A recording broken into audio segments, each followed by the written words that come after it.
আনন্দ কোনোভাবেই টিকবে না। এই জুলাইয়ের বিচার যদি আমরা না করে আমরা যত বৈচিত্র্যপূর্ণ প্রোগ্রামই করার চেষ্টা করি, আগামী বছর আপনি এই প্রোগ্রাম করতে পারবেন এর কোনো গ্যারান্টি নাই।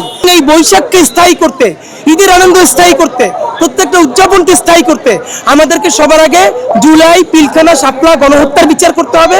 দেখুন, আজকে তো আমাদের একটা আনন্দের দিন, নতুন বছর, কিন্তু এই আনন্দ কোনোভাবেই টিকবে না যদি না আমরা এই যেই জুলাইয়ের কারণে, যেই শাপলার কারণে, যেই পিলখানার কারণে আজকে আমরা একটা নতুন আকারে নতুন বছর পেলাম। সুতরাং যাতে আগামী বহু বছর পর্যন্ত আমাদের এই নববর্ষের আনন্দ বাংলাদেশে জারি রাখতে পারি, এই জন্যই জুলাই, পিলখানা, শাপলা গণহত্যার বিচার করতে হবে। গণহত্যাকারী আওয়ামী লীগকে নিষিদ্ধ করতে হবে, যাতে তারা আবার একটা গণহত্যা করে বাংলাদেশকে আবার একটা জাহান্নাম বানাতে না পারে।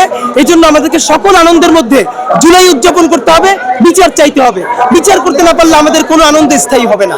এই যে বৈশাখে আজকে দেখেন যে কত মানুষের বৈচিত্র্য, এই বৈচিত্র্য বাংলাদেশে কোনোদিন ছিল না যদি জুলাই না আসতো। তো এই জুলাইয়ের বিচার যদি আমরা না করে আমরা যত বৈচিত্র্যপূর্ণ প্রোগ্রামই করার চেষ্টা করি, আগামী বছর আপনি এই প্রোগ্রাম করতে পারবেন এর কোনো গ্যারান্টি নাই, কারণ যে কোনো মুহূর্তে ফ্যাসিবাদ আবার ফিরতে পারে। সুতরাং এই বৈশাখকে স্থায়ী করতে, ঈদের আনন্দ স্থায়ী করতে, প্রত্যেকটা উদযাপনকে স্থায়ী করতে আমাদেরকে সবার আগে জুলাই, পিলখানা, শাপলা গণহত্যার বিচার করতে হবে। যারা বাংলাদেশকে জাহান্নাম বানিয়েছে সেই আওয়ামী লীগকে নিষিদ্ধ করতে হবে, যাতে করে বাংলাদেশে যেন আর কোনোদিন আয়নাঘর তৈরি না। বাংলাদেশ হলো পৃথিবীর সব থেকে বেশি সাম্প্রদায়িক সম্প্রীতির একটা দেশ, সেটাকে খুনি হাসিনা ধ্বংস করে দিয়েছিল।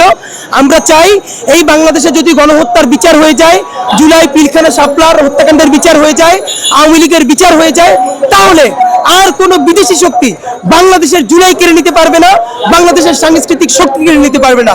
সুতরাং আজকের এই আনন্দ মিছিলে আমরা অংশগ্রহণ করে আনন্দ র্যালিতে সবার কাছে জুলাই, পিলখানা এবং শাপলার গণহত্যার বিচার চেয়েছি। আমরা যে লিফলেট করেছি এই 3 বিচারের দাবিতে, সেটা সবার হাতে পৌঁছে দিয়েছি এবং সকল মানুষ একাত্মতা পোষণ করেছেন যে বিচার করতে হবে। সুতরাং আমাদের কোনো উদযাপন বেঁচে থাকবে না যদি না আমরা জুলাইয়ের সাথে ইনসাফ করতে পারি। ইনসাফের বাংলাদেশ আমাদের করতে হবে।